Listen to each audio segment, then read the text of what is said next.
jin-jin penglaris akan menjilati piring-piring yang ada di warung tersebut sebagai cara untuk melezatkan makanan yang ada di sana.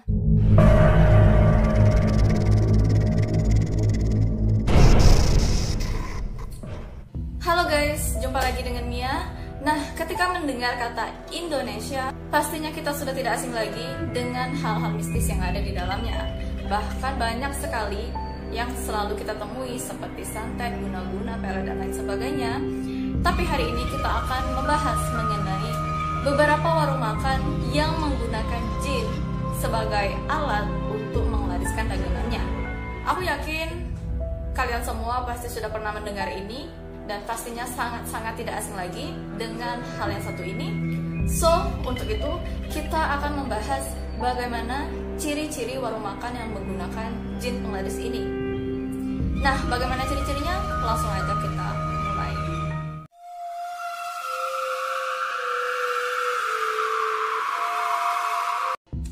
Oke, jadi ciri-ciri yang pertama dan yang paling umum diketahui oleh masyarakat Indonesia adalah makanan yang dijual rasanya akan berbeda ketika kita makan di sana ataupun kita bawa pulang. Konon ada cerita bahwa jin-jin yang digunakan sebagai penglaris tersebut akan meludahi makanan ataupun akan menjilati piring-piring yang ada di sana. Jadi makanan-makanan yang dijual di warung tersebut akan menjadi lezat seketika ketika kita memakannya di sana. Tetapi jika kita bawa pulang makanan tersebut dengan cara dibungkus, maka kelezatan makanan tersebut akan otomatis menghilang karena kita tidak menggunakan piring yang ada di sana, dan juga makanan-makanan tersebut akan menjadi hambar, tidak lezat lagi. Bahkan ada juga makanan yang akan cepat basi ketika kita bawa pulang.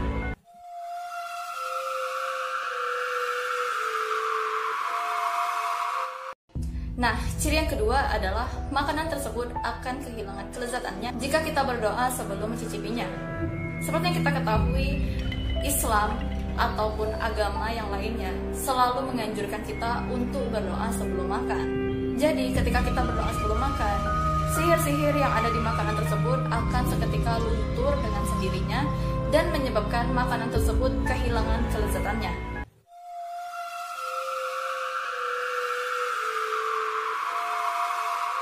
Nah, ciri lainnya adalah terdapat buntelan putih atau kain putih di centong ataupun alat masak di warung tersebut.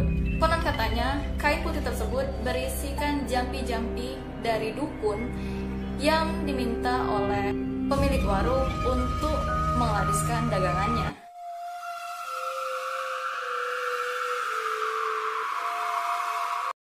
Selanjutnya, ciri-ciri warung yang menggunakan penglaris. Warung tersebut mempunyai tempat cuci piring yang jauh dari warungnya.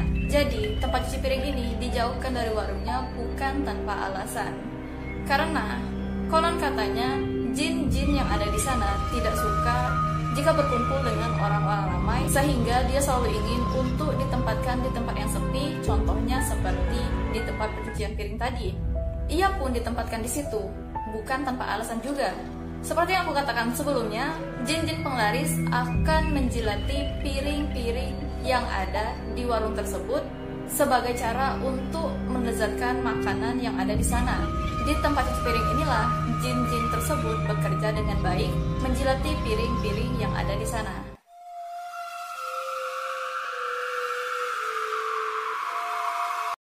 Ciri lain warung tersebut menggunakan jin penglaris adalah kasir di warung tersebut ditunggu langsung oleh pemiliknya. Nah, kadang hal seperti itu bukanlah hal yang aneh menurut kita, namun ada beberapa warung yang menggunakan jin penglaris, kasirnya ditunggu oleh pemiliknya sendiri, karena hal tersebut memang sudah menjadi persyaratan dari perjanjian mereka.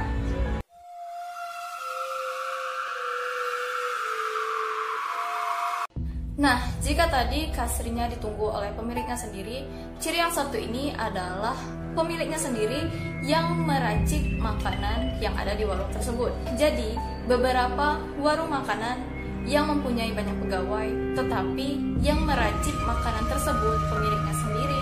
Hal itu bukan tanpa alasan, karena hal itu merupakan salah satu syarat untuk menggunakan jin sebagai penglaris.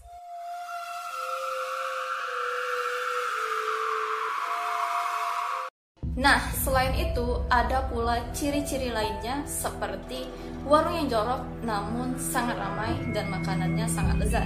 Kadang kita sebagai pelanggan pasti melihat terlebih dahulu kondisi warung tersebut ketika kita ingin memesan makanan.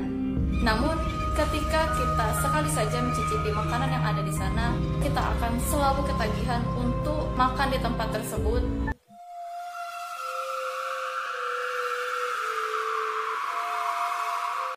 Mempunyai ruangan di dekat toilet yang tidak boleh dimasuki oleh siapapun merupakan salah satu ciri warung tersebut terindikasi menggunakan jin penglaris. Konon katanya, cerita-cerita yang beredar, ruangan tersebut digunakan oleh pemilik warung untuk menyimpan benda-benda pusaka dan jimat-jimat yang tidak boleh diketahui oleh siapapun.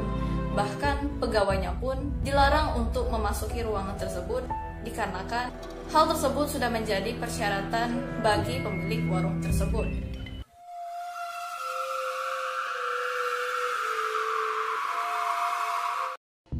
Nah, selain menggunakan ruangan untuk menyimpan benda-benda pusaka dan juga jimat-jimat, terdapat pula warung makan yang dengan terang-terangan menggunakan bunga dan kemenyan yang diletakkan di depan warungnya. Dari cerita-cerita yang beredar, bunga-bunga ini bukan sekedar pajangan, tetapi merupakan penglaris bagi warung tersebut.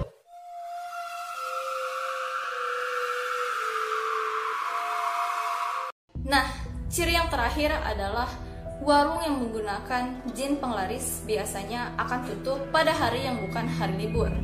Berdasarkan cerita-cerita yang sudah beredar, warung-warung tersebut akan libur pada hari yang bukan hari libur seperti hari Senin, hari Rabu, ataupun malam Jumat sesuai dengan kesepakatannya bersama jin penglarisnya yang pada umumnya hari tersebut bukan hari libur di tempat tersebut. Oke guys, jadi itulah ciri-ciri warung-warung makan yang terindikasi menggunakan jin penglaris.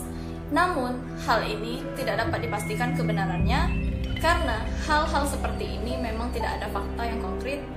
Namun, kepercayaan terhadap hal-hal seperti ini kembali lagi kepada kalian semua, apakah kalian mempercayainya. Tapi aku pribadi sedikit tidak percaya dengan hal-hal ini, seperti ciri-ciri yang mengatakan bahwa makanan yang dibungkus dan dibawa pulang akan menjadi tidak selezat ketika kita makan di sana. Menurutku, hal itu wajar karena ketika kita makan di situ, kita bisa meracik sendiri makanan yang akan kita makan. Contohnya, ketika kita makan bakso, pastilah kita akan meracik sendiri saus dan kecap serta cabai. Ataupun ketika kita kurang garam, kita akan menambahkan sedikit garam lagi sesuai dengan lidah kita, sehingga kita merasakan bahwa makanan di tempat tersebut sangat-sangat lezat. Tetapi ketika kita membawa makanan tersebut pulang ke rumah, makanan yang dibungkus tersebut sudah diracik oleh si pemilik warung dan mungkin tidak seselera dengan kita, karena yang memberikan saus, yang memberikan kecap, dan juga yang lain-lain itu diberikan langsung oleh mereka tanpa kita tambah lagi. Nah, gitu aja. Jangan lupa untuk like, comment, dan share video ini.